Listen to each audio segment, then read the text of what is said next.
Izin dibuka dulu dengan doa ya. A'udzubillahi minasyaitonirrajim. Bismillahirrahmanirrahim. Rabbi shrah li sadri wa yassir li amri wahlul 'uqdatam min lisani yafqahu qawli. Rabbana zidna ilman warzuqna fahman birahmatika ya arhamar rahimin. Subhanaka la ilma lana illa ma 'allamtana innaka antal alimul hakim. Allahumma inna nas'aluka ilman nafi'an wa rizqan thayyiban wa amalan mutaqabbalan. Amin ya rabbal alamin. Bismillahirrahmanirrahim. Assalamualaikum warahmatullahi wabarakatuh.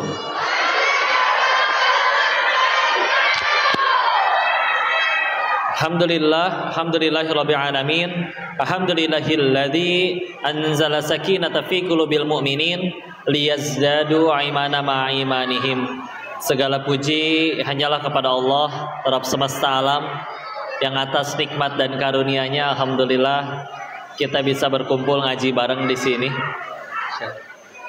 Ada capung lagi terbang. Alhamdulillah bisa berkumpul dengan ayah ibu yang soleh-soleha, anak-anak yang soleh-soleha.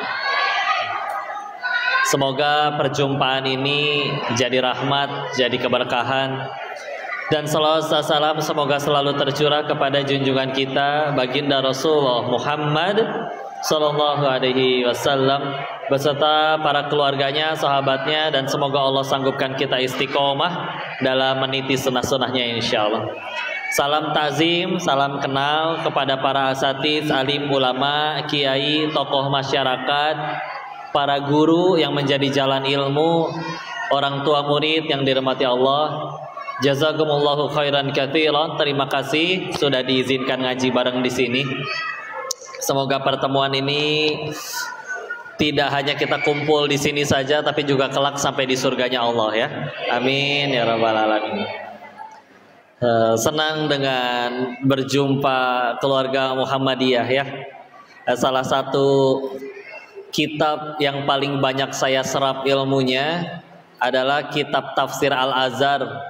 Siapa penulisnya? Buya Hamka, barakallah, insyaallah.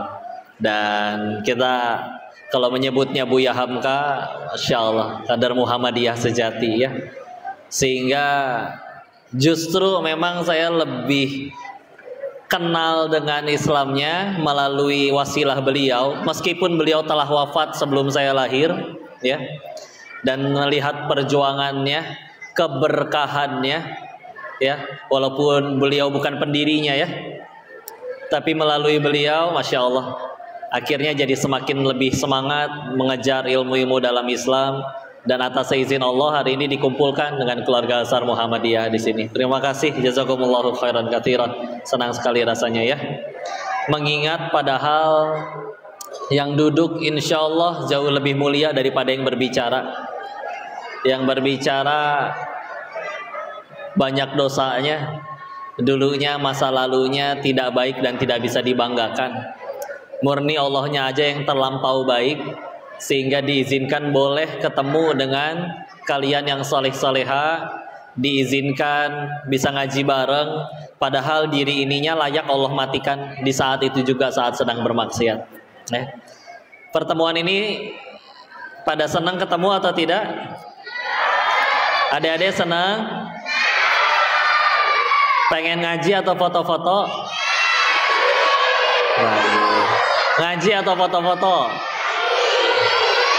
Itu anak-anaknya. Ibu-ibunya pengen ngaji atau foto-foto?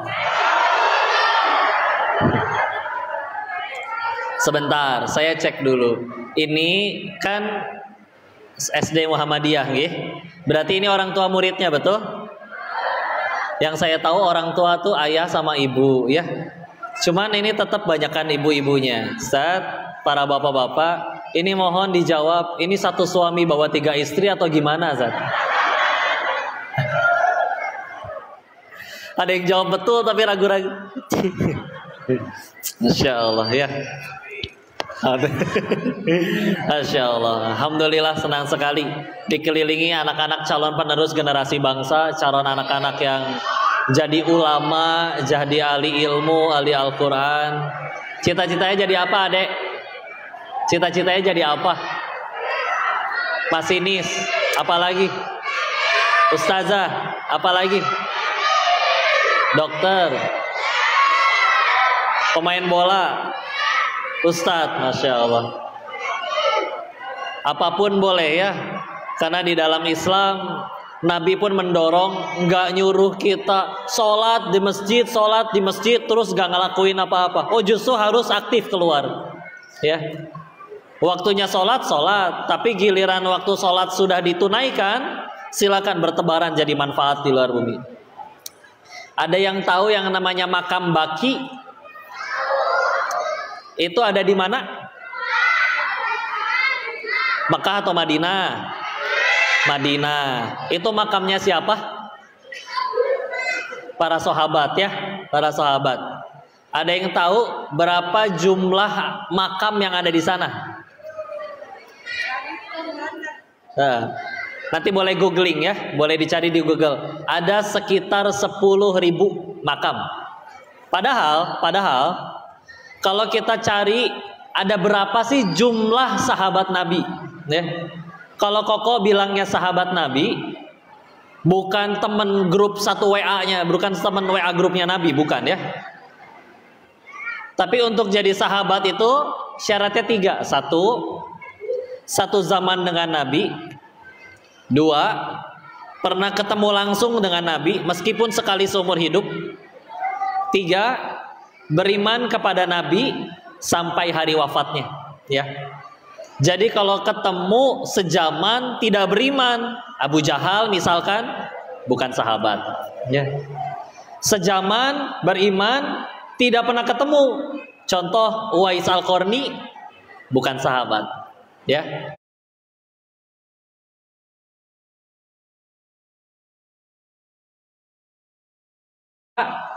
Para ulama pasti berbeda pendapat dalam menghitung sahabat. Contoh Syekh Dr. Munir Ghotban dalam kitabnya Tarbiyatul Qiyadiyah mengutip beberapa pendapat imam, contoh Imam Abu Nuaim dan Imam As-Suyuti, ya. Ini yang Imam An-Nuaim itu penulisnya kitab Hilyatul Auliya, ya, masya Allah. Di rata-rata dihasilkan, menyisakan Rasulullah itu setelah wafat menghasilkan sekitar rata-rata ya, tidak bisa tepat, sekitar 120.000 sahabat. Berapa? 120.000 ya. Sahabat yang dulunya ada raja perampok Jundub bin Junadah, lebih dikenal dengan nama Abu Dzar Al-Ghifari, ya. Ada yang dulu sering sebelum ayat dilarang minum khamar turun pada suka mabok juga, ya. Tapi setelah kenal Islam jadi orang hebat semuanya. Ya. Tapi coba lihat perbandingannya. Jumlah sahabat 120.000, yang ada di makam baki cuma 10.000. Berarti yang lain pada kemana? Menyebar ke seluruh muka bumi, jadi manfaat sebaik-baiknya, ya. Dan gak cuma ngajar ngaji di sana, ya. Ada yang ahli pertanian, ada ahli perekonomian, ya. Kalau SD, SD belum ketemu ya. SD belum ada pelajaran aljabar ya, Bu Guru, Pak Guru, Ustadz, nggak ada ya. Nanti ketemunya di SMP. Dan seingat saya dulu pelajaran matematika itu bahkan namanya memang bukan matematika, tapi aljabar, ya. Dan penemu angka 0 dan penemu aljabar kita tahu adalah orang Muslim. Siapa namanya? Al-Khawarizmi, ya. Beliau punya buku, kitab, bukan kitab agama, bukan, buku matematika, ya. Tapi mukodimahnya luar biasa, masya Allah. Beliau menuliskan, menciptakan ilmu aljabar ini untuk memudahkan syariat Islam, seperti misalkan hukum warisan, mawaris. Karena contoh ya, bapak ibu punya anak 2, 1 cowok, 1 cewek, punya harta 30 juta, ngebaginya gimana? Masing-masing 15 atau yang laki 20, yang perempuan 10. Itu ya. Yang laki 2 bagian, yang perempuan 1 bagian. 20 juta, 10 juta. Coba dijadikan dalam aljabar. 2x tambah x sama dengan 30. Jadinya 30, jadinya 3x sama dengan 30. X sama dengan 30 bagi 3, 10. Aljabar. Masya Allah. Bikin ilmu untuk memudahkan sesama kaum muslimin. Masya Allah. Ya, wah ini Masya Allah ya. Jadi silakan jadi ahli apapun. Tadi ada yang pengen jadi masinis, ada yang pengen jadi YouTuber. Masya Allah. Ada yang pengen jadi selebtok. Selebtok ya. TikTok ya. Selebgram. Apa aja. Yang penting kudu nurut sama Allah ya. Masya Allah. Kita dapat bahasannya hari ini, berbagi kebahagiaan sebagai sunnah Rasulullah Muhammad Sallallahu Alaihi Wasallam.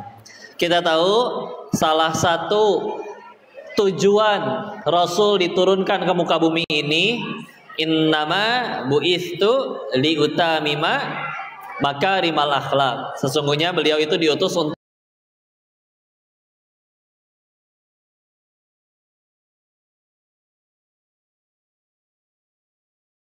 akhlak. Sesungguhnya beliau itu diutus untuk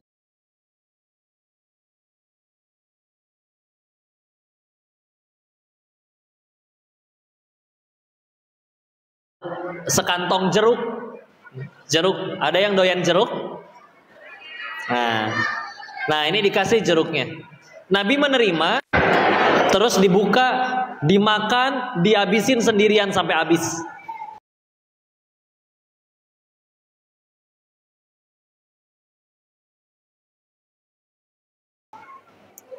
Ketika habis, tentu yang ngasih kan senang. Ih, Masya Allah. Nanya dong, wahai Rasulullah, biasanya engkau kalau punya sesuatu pasti dibagi. Kenapa sekarang dihabisin semuanya? Apa jawaban Nabi? Ternyata buah jeruk tadi asam rasanya.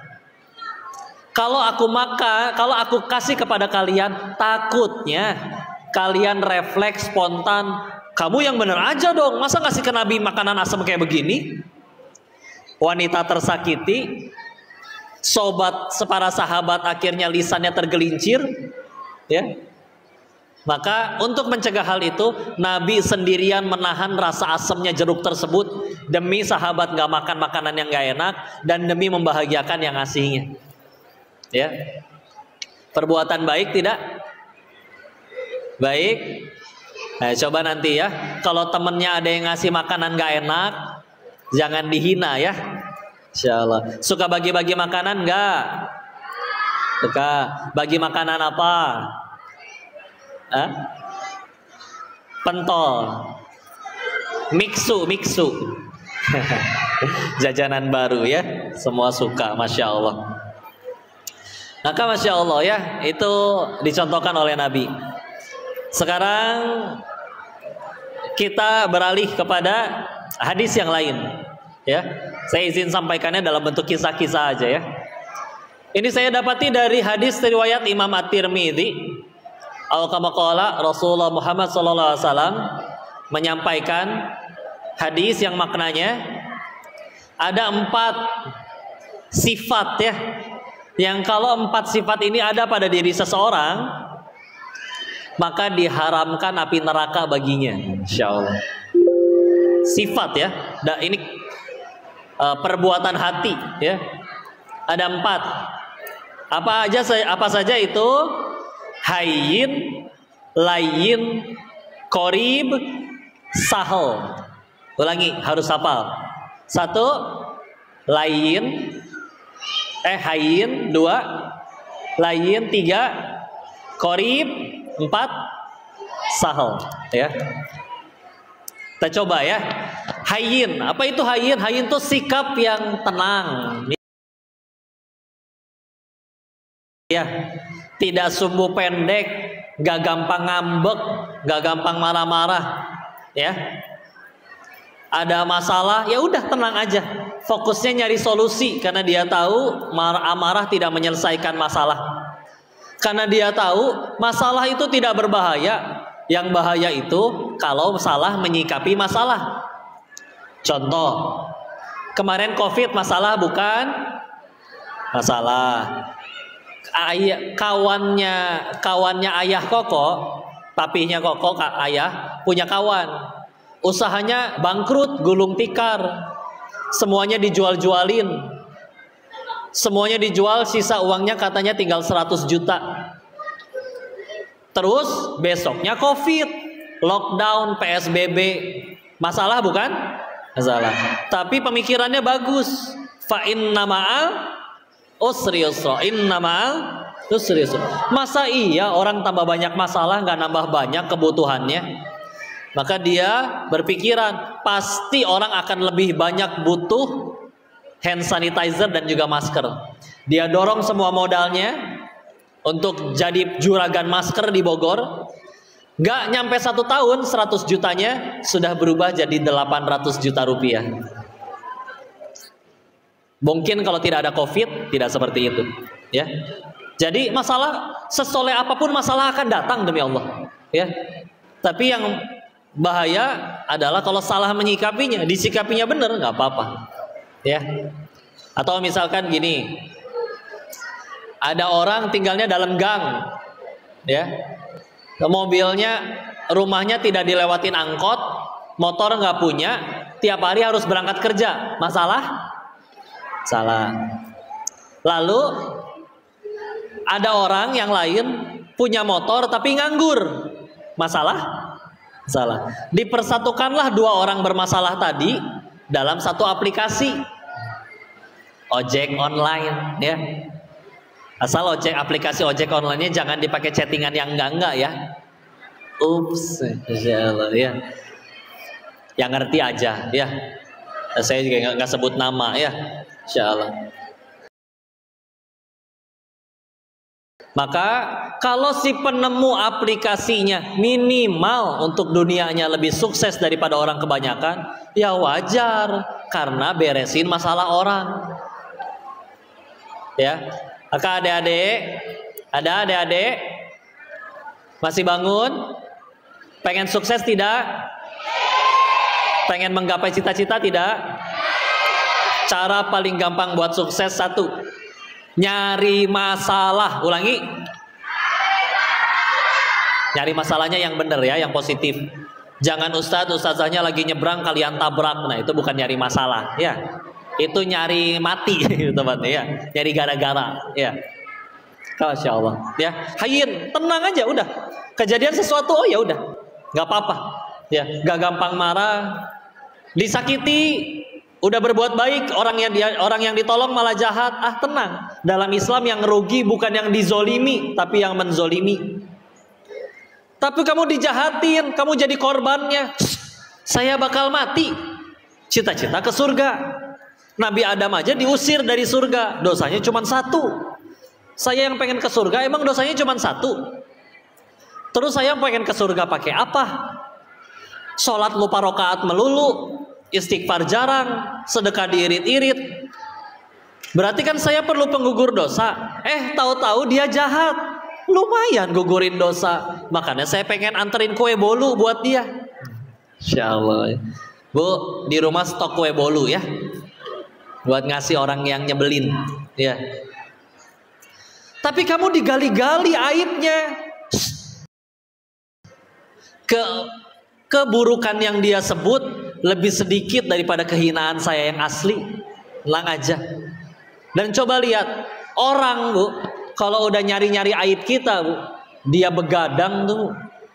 Dicari foto ibu di Facebook yang paling culun yang dulu-dulu, ya. Dia begadang, kurang tidur, kurang makan, besoknya tipes. Ya. Coba, orang yang akunya cinta sama kita aja gak segitunya. Berarti dia tuh yang lebih cinta sama kita. Tambah lagi lah kue bolunya. Insya Allah, ya. Tapi kan aib kamu jadi diumbar. Udahlah. Emang orang ngomong apa sih? Lebih sedikit daripada kehinaan yang asli. Paling cuman misal, dasar Denis banyak omong. Cuman dibuka satu aib saya, banyak omong. Dia nggak tahu saya nggak cuman banyak omong, banyak utang, banyak cicilan, misal, ya. Misal, tenang aja, ya. Tapi kan orang jadi ngehina. Nyamuk aja mati karena tepuk tangan. Masa saya nyari tepuk tangan melulu? Nah, insya Allah. Tapi kan kamu udah tolong dia, dia jahat. Ya dia yang rugi. Kan saya berbuat baik juga bukan supaya dia suka, biar Allah suka, weh. Apa artinya satu dunia cinta tapi Allah benci? Rugi, ya. Tapi kelakuannya nyebelin. Alhamdulillah meninggal nggak ditanya kelakuan orang, ya. Ditanya kelakuan masing-masing. Ngapunten, jadi saya ruginya belah mana? Alhamdulillah, ya, tenang aja, nggak rugi, tenang jadinya. Jadi dia nggak nemuin alasan buat marah, berarti nggak bisa marah ya kok? Bisa, tapi bukan ketika dirinya dihina, tetapi ketika Allah dan Rasulnya yang dihina, baru marah. Berarti dia nggak bisa sedih ya kok? Bisa, tapi bukan ketika dirinya dilecehkan, tapi ketika kenapa diriku tidak lebih taat daripada kemarin, sedih. Ya Allah, kemarin bisa tahajud, kenapa malam ini enggak? Nangis. Coba, Masya Allah, ya. Enak hidup kayak gitu. Hayy,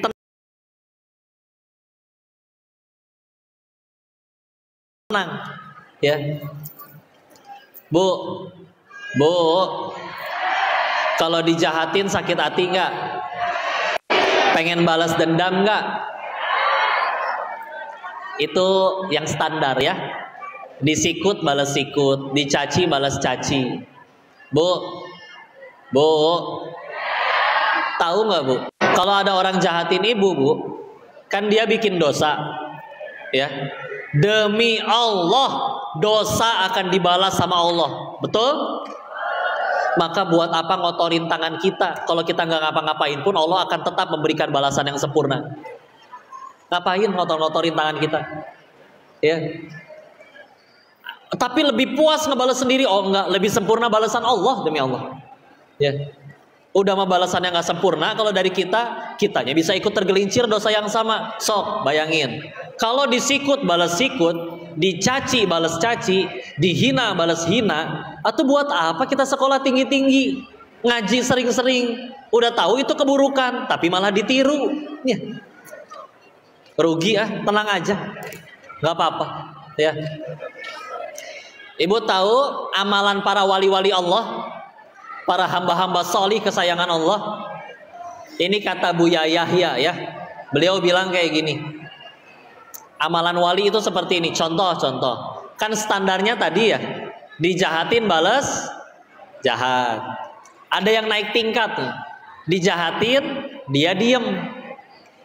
Apa yang dia lakukan? Tengah malam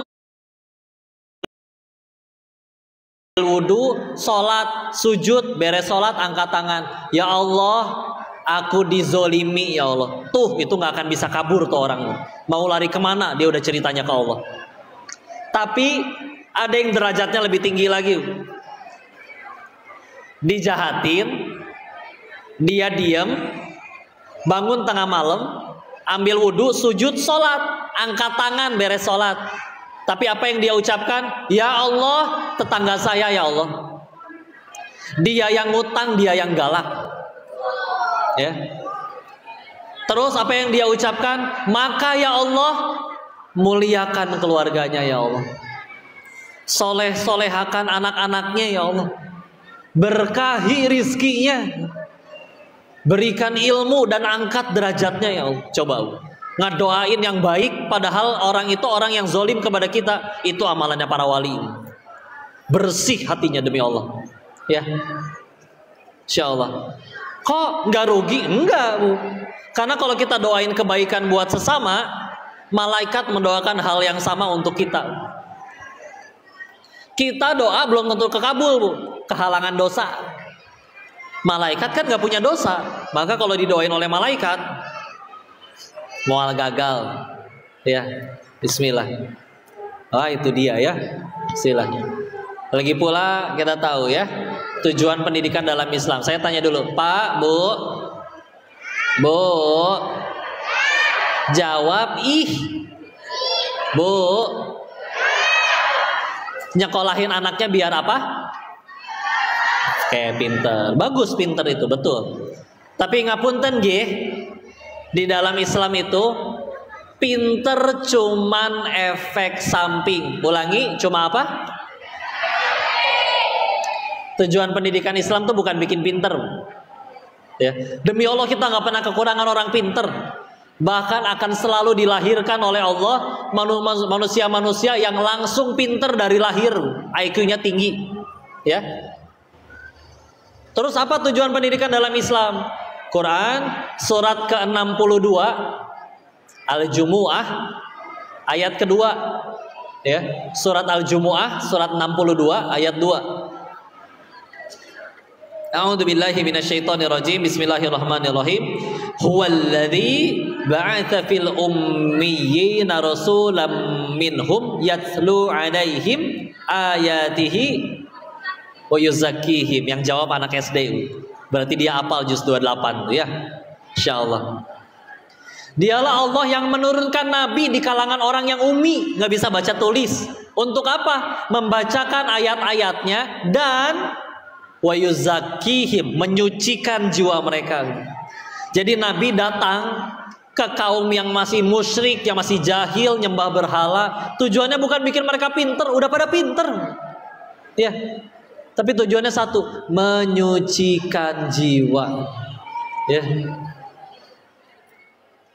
Kita nggak pernah kekurangan orang pinter, Bu. Koruptor-koruptor di negeri kita pinter tidak? Kalau maling bodoh, malingnya nangkep ayam, karena dia bodoh, ayamnya nggak ketangkep, malingnya yang di penjara, Bu. Ya. Kalau malingnya pinter, malingnya satu, yang kelaparan jutaan orang, repot. Ya. Dan jangan diperindah istilahnya koruptor, maling gitu aja udah. Ya, terserah mau sebutannya apa. Maling, udah. Ya, diperkeren. Kemarin nanya ke anak-anak SMA ya. Ayo kalian pada punya pacar nggak? Bukan pacar kok, support system. Ya elah support system cenah. Ya, maksiat mah maksiat aja, nggak usah diperindah. Ya, emang support sistemnya kegiatannya apa? Gandengan, naik motor, berduaan, pagi. Maksiat mah maksiat aja, nggak usah diperindah. Ya, ini anak-anak SD, anak SD nggak ada yang pacaran ya? Ada yang punya pacar? Yang punya pacar angkat tangan. Innalillahi wa inna ilaihi raji'un. Ya. Tapi biasanya nggak ada yang ngaku. Pertanyaannya harus saya ganti. Yang kalian tahu temannya pacaran, tolong bisikan astagfirullah di telinganya.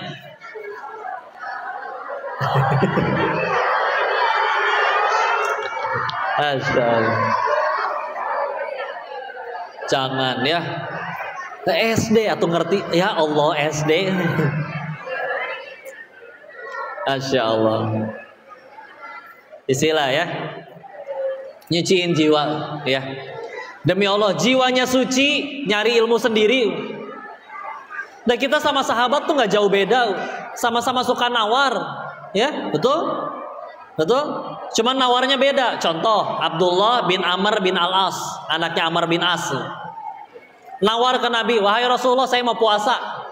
Kata Nabi, ya udah 3 hari dalam sebulan. Ayamul bid. Nawar nggak dia? Nawar. Saya bisa lebih banyak wahai Rasulullah. Ya udah Senin Kamis. Lumayan sebulan berarti 8 kali. Nawar lagi nggak? Nawar. Pengen lebih banyak ya Rasulullah. Ya udah puasanya Nabi Daud alaihissalam. Sehari puasa, sehari nggak puasa sampai meninggal. Saya bisa lebih banyak wahai Rasulullah. Ya.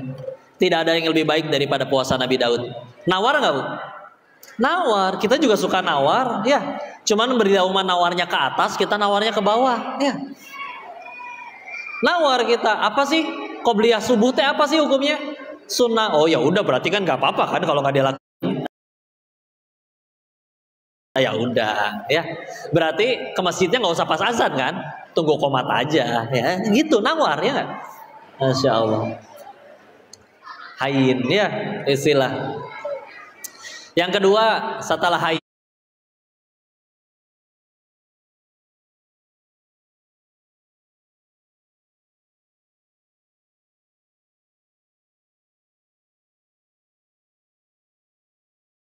mad layin ya,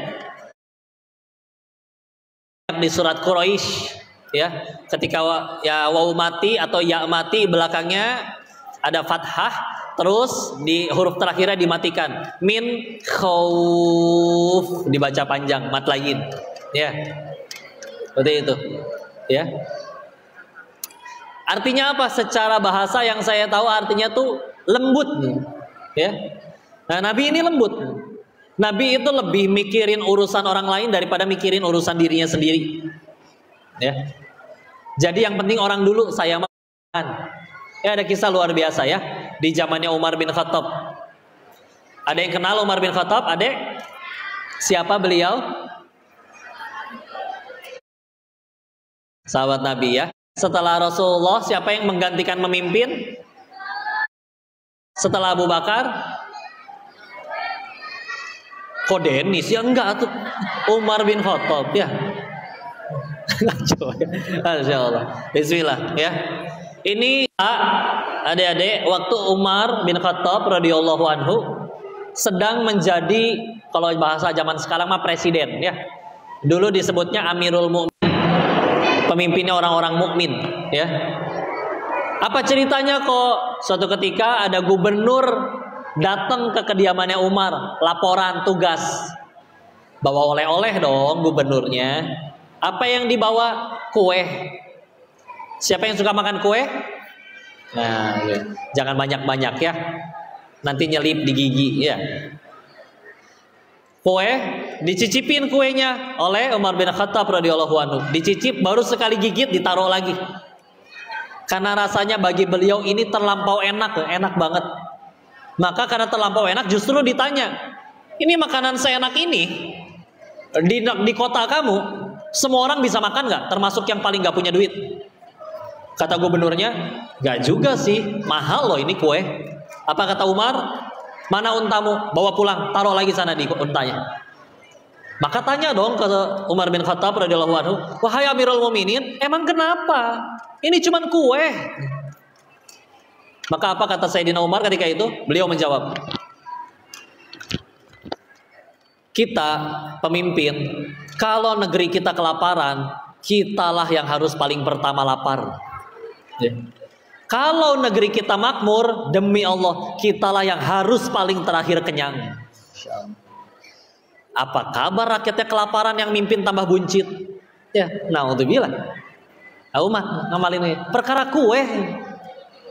Baca kitab Fadilatul Amal ya. Ada kisah-kisah tentang para sahabat juga. Salah satu kisahnya Umar itu, suatu ketika dapat import masuk minyak kasturi wangi ya. Kan bentuknya gede, bawa ya kalau zaman sekarang kayak jirigen gitu ya. Maka untuk dibagikan harus dipindahin kok yang kecil-kecil. Maka Umar minta orang-orang untuk mindahin. Ada yang nyeletuk, wahai Amirul Mukminin, kenapa engkau nggak ikut mindahin? Ya, apa kata beliau? Aku takut kalau menyentuh itu nanti tanganku jadi wangi, lalu aku basuhkan ke bajuku, aku berarti mengambil hal yang bukan hakku. Gak minta, gak nyemprot, gak ngambil setetes pun, takut kena tangannya terus dia ikut merasakan wanginya. Itu aja beliau ngerasa gak punya hak untuk itu. Wah, luar biasa ini, Masya Allah ya. Bahagianya tuh nyenengin orang, Masya Allah ya. Ayin lain. Jadi para sahabat itu kalau ketemu Nabi, mereka berkata, merasa bahwa kayaknya aku yang paling dicintain oleh Nabi ya. Hayin lain. Yang ketiga apa tadi? Qorib. Qorib. Ya secara bahasa mah dekat ya. Anni fa inni qorib ujibu da'watad dari tadwadi da'an ya. Al-Baqarah 186 ya. Bahwa katakan kalau orang bertanya apakah di mana Allah itu, ya jawab aku ini dekat, qorib ya. Nabi juga dekat ya dengan ketawaduan beliau. Jadi contoh-contohnya ya. Kita Nabi itu kalau dipanggil, Nabi lagi kayak gini nih di samping. Ya, tahu-tahu dipanggil dari belah kiri, wahai Rasulullah, maka beliau tidak cuma nengok, tapi sama badan-badannya. Iya, enak ya.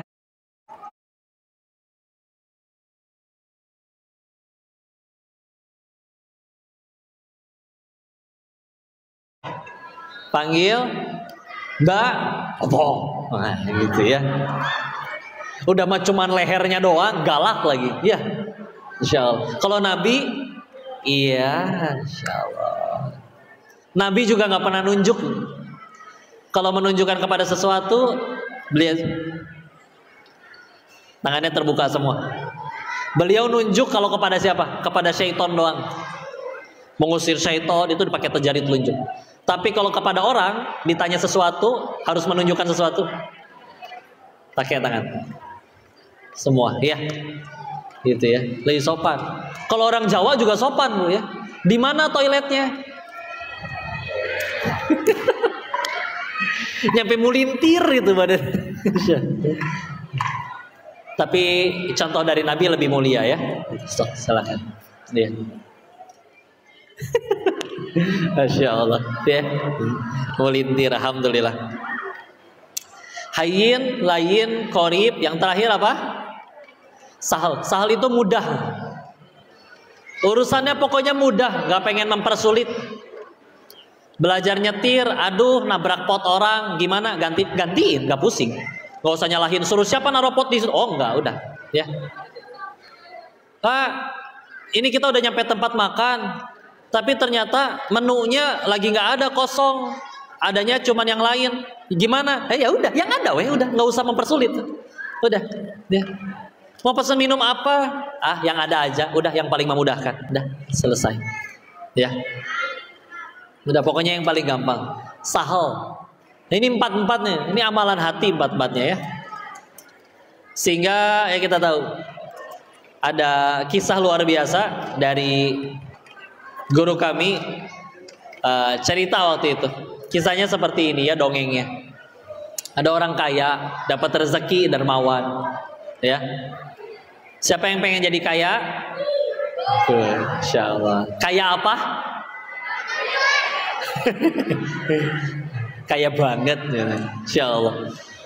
Orang kayanya dapat rezeki, ya udah beli kambing, minta tolong Pak Kiai di desanya. Pak Kiai tolong bagiin ya, dipotong terus bagi-bagi. Tapi saya request dong, setelah dibagikan saya minta bagian kambingnya. Tapi tenang, saya minta bagian yang paling buruk dari kambing tersebut. Siap, dipotong, dibagiin, semua udah kebagian, datang ke rumah sang dermawan, disetor. Nih yang tadi di request. Begitu dilihat isi bungkusannya, ternyata isinya adalah hatinya dan lidahnya. Ya. Alhamdulillah. Besoknya si dermawan dapat rezeki lagi, Pak, Bu. Beli kambing lagi.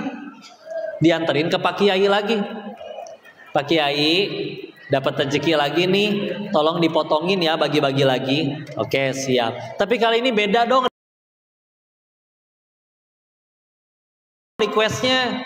Kemarin saya minta yang paling buruk, sekarang saya minta bagian terbaik dari kambing ini. Ya. Siap, dipotong, dibagiin, Pak Kiai setor ke rumah sang dermawan. Dibuka bungkusannya, apa isinya? Hatinya dan lidahnya lagi. Kok sama? Kemarin terburuk hati dan lidah, sekarang terbaik hati dan lidah. Kata Pak Kiainya, ada pelajaran. Manusia juga begitu. Kalau sudah hati dan lisannya baik, dia bisa menjadi sebaik-baiknya makhluk.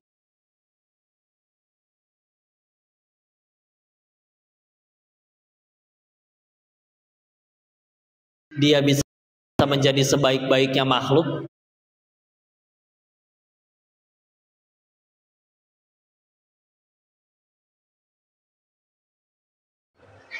Tapi kalau yang pernah sakit hati ada, padahal katanya manusia lebih mulia daripada kambing. Ya.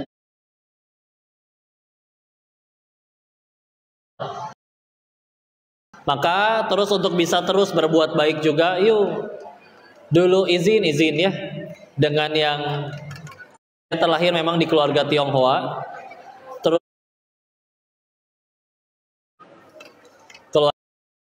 keluarga terus yang dari ayah itu keluarga Buddha. Jadi sampai akhirnya memutuskan pengen tetap akhirnya sampai mati pengen di Islam. Itu pertimbangan ya. Kalau ditanya tentang semuanya ngaji, Tapi itu saya berpikir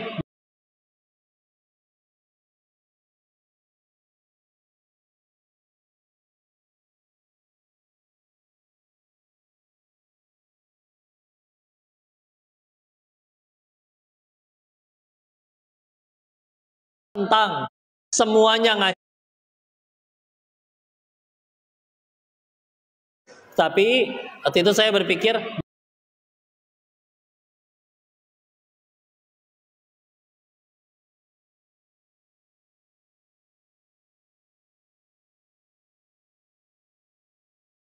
yang dituju bukan kekaguman dia, Allah udah.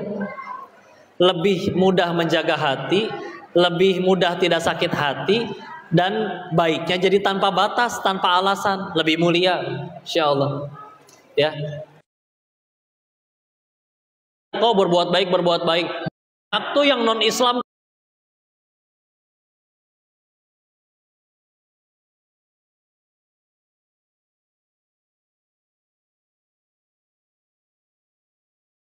tapi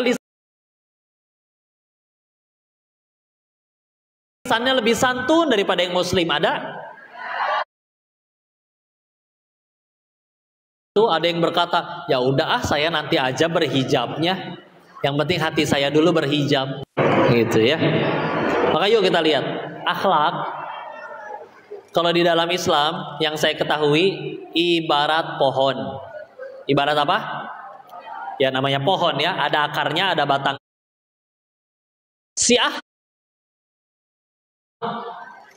Tidak mungkin ada buah kalau tidak ada akar dan batang. Apa akarnya?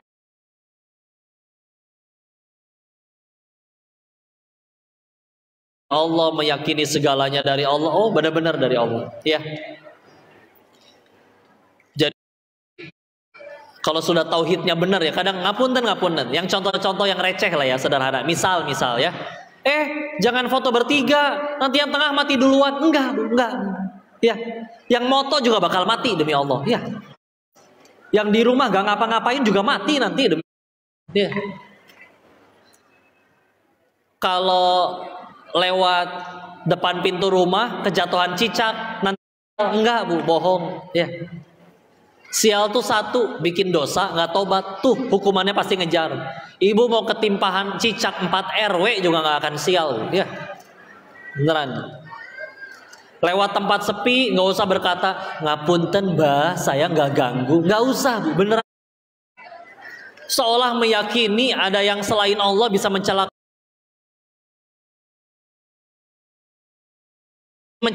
Allah tidak izinkan, nggak akan terjadi apa demi Allah.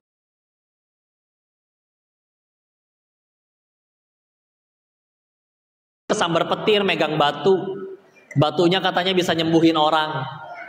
Orang datang bawa gayung, air di gayung, dicelupin batunya, diminum sehat katanya. Tahu batu ponari ya. Jadi kalau airnya udah dicelupin batu itu, namanya berubah jadi ponari sweat. Hah? Oh udah ganti. Maaf ya. Ciao. Enggak. Bu, sakit kepala, berdoa ke Allah atau nyari paramek? Paramek ya. Begitu sembuh, ini obat emang dahsyat. Bu, jujur, ibu sembuh karena Allah atau karena obat Bu? Allah. Bukan berarti nggak boleh minum obat ya. Tapi iyalah, jangan sampai gitu ya. Ibu tahu kisah si Yana nggak?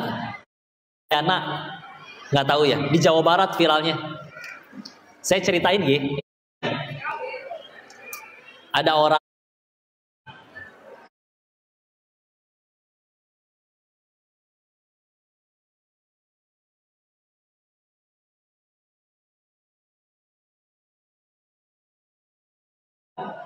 pergi ke arah Sumedang, namanya teh Cadas Pangeran.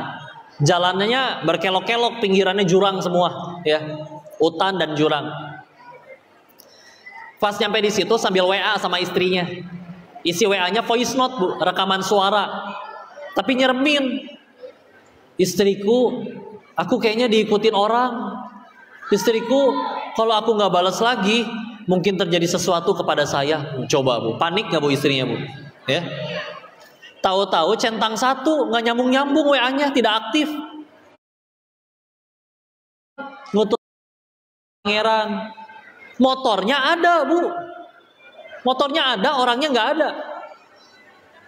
Itu langsung Bu, dukun-dukun so tahu langsung pada bikin tayangan YouTube di situ Bu. Ada yang pura-pura kesurupan. Oh, ini Yana lagi arwahnya diculik sama raja hutan. Singa kali raja hutan ya. Ada yang katanya arwahnya lagi ditahan, harus begini. Ada ritual-ritual. Besok-besoknya si Yana tiba-tiba muncul di Cirebon di kantor polisi. Ya, polisi kaget. Kamu katanya arwahnya diculik sama raja jin, betul? Hah? Enggak. Saya lagi punya banyak utang, jadi kabur. Sekarang bekal saya habis, jadi saya minta ongkos pengen pulang Pak ke istri saya. Ya Allah, ya.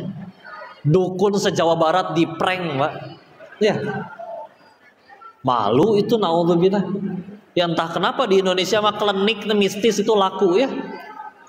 Taunya mah orang udah bilang dia diculik, dia ya elah. Orangnya lagi kabur dari utang, bekalnya habis pulang. Ya Allah.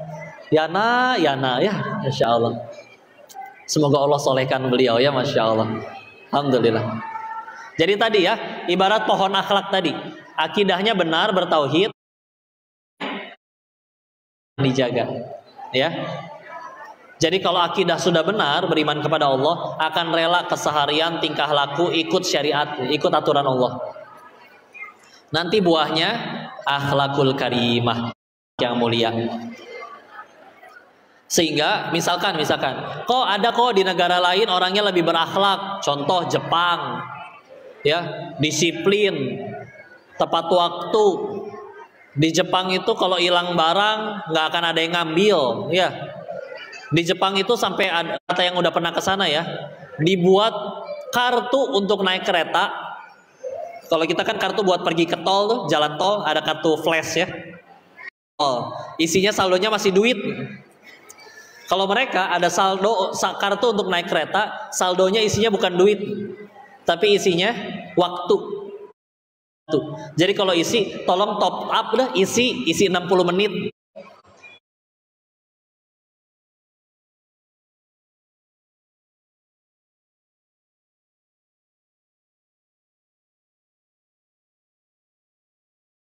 Tolong top up dah, isi 60 menit.